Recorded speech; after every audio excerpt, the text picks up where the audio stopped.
अक्कलकोटास पंढरीचे दर्शन. नमस्कार मंडळी, कसे आहात आपण? आपण मजेत आहात ना?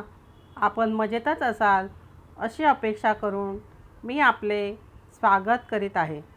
चला तर मग मंडळींनो, मी स्वामींची एक कथा तुम्हाला सांगत आहे. श्री स्वामी महाराजांचे निस्सीम भक्त बळवंतराव भेंडे हे होते. ते जातीने सारस्वत ब्राह्मण असून ते मुंबईत जांभूळवाडीत घर नंबर 1मध्ये राहत असत.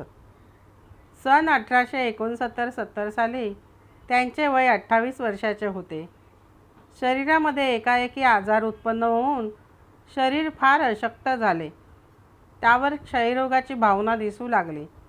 डोके फार हलके झाल्याने भ्रमाची चिन्हे उत्पन्न झाली. 2-3 महिने औषधे घेतली, गुण काही येईना. ज्या सावकारी ऑफिसात त्यांना नोकरी होती त्याला नुकसानी लागल्यामुळे ते ऑफिस बंद झाले व त्यांची नोकरी गेली. त्यावेळी त्यांचे मावस भाऊ राव बहादर नागोबा हे पुण्यात डेप्युटी कलेक्टर होते. त्यांनी हवा पालटण्यास त्यांना पुण्यास आणले. तेथे राजवैद्य गणोबा आप्पा वैद्य यांची औषधे घेतली, परंतु गुण काही येईना. पुण्यात असताना काही मंडळीच्या सांगण्यावरून समजले की अक्कलकोटात श्री गुरु स्वामी समर्थ श्रीपाद श्री नरहरींचा अवतार झाला आहे. तेथे गेल्यास सर्व रोगराई नाहीशी होईल. ही गोष्ट रावसाहेबांना मान्य झाली.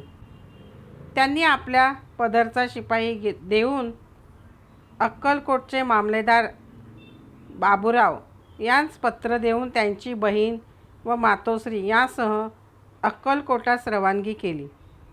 अक्कलकोट येथील मामलेदार यांना पत्र दिल्यावर त्यांनी आपल्या घरी सर्वजणांस राहण्यास जागा दिली. पहिल्या दिवशी रीतीप्रमाणे महाराजांचे दर्शन घेतले. दुसऱ्या दिवशी पूजेचे साहित्य घेऊन दर्शनास गेले. श्रींची स्वारी तेव्हा खास बागेमध्ये एका विस्तीर्ण वडाच्या झाडाखाली बसली होती. सर्वांस असा भास झाला की साक्षात श्री शिव योगीच बसले आहेत. ते पूजेचे साहित्य घेऊन दर्शनास गेले. पादुकांस केशर गंध लावून महाराजांच्या सर्वांगास उटी लावली व सुंदर पुष्पांची माळ गळ्यात घालून यथाशक्ती दक्षिणा नारळ फळफळावर पुढे ठेवून मोठ्या प्रेमाने साष्टांग नमस्कार घातला. त्यावेळी त्यांना असे वाटले की आज आपले कुलदैवत शंकर यांचेच प्रत्यक्ष दर्शन घेऊन जन्माचे सार्थक झाले. नमस्कार करून ते उठत आहेत इतक्यात महाराज हाक मारून म्हणाले, "अरे इकडे ये." व नारळ उचलून पदरात टाकला व टाकताना म्हणाले, "तोंड वासून बसलास कशाला? जा आपल्या घरी." हे ऐकून सर्व सेवेकरी म्हणाले, "आपणास प्रसाद झाला, आता आपण जावे."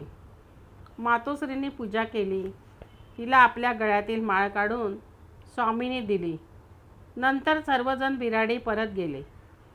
घरी गेल्यावर विचार केला, मुंबईचा लांबचा पल्ला असल्याने वारंवार येणे कठीण आहे.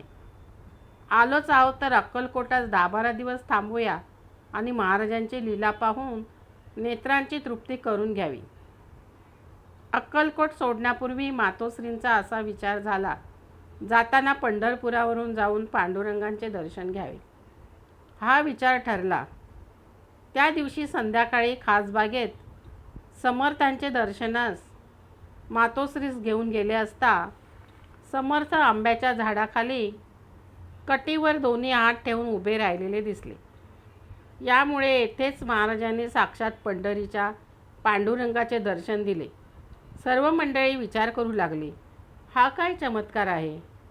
त्यावेळी त्यांनी सांगितले, आम्ही मुंबईस परत जाताना पंढरपुरावरून जावे असा बेत केला होता. तो अंतरसाक्षित्वाने स्वामींनी ध्यानात आणून आम्हाला पांडुरंगाचे दर्शन दिले. श्रोते हो, तुम्हाला कथा कशी वाटली?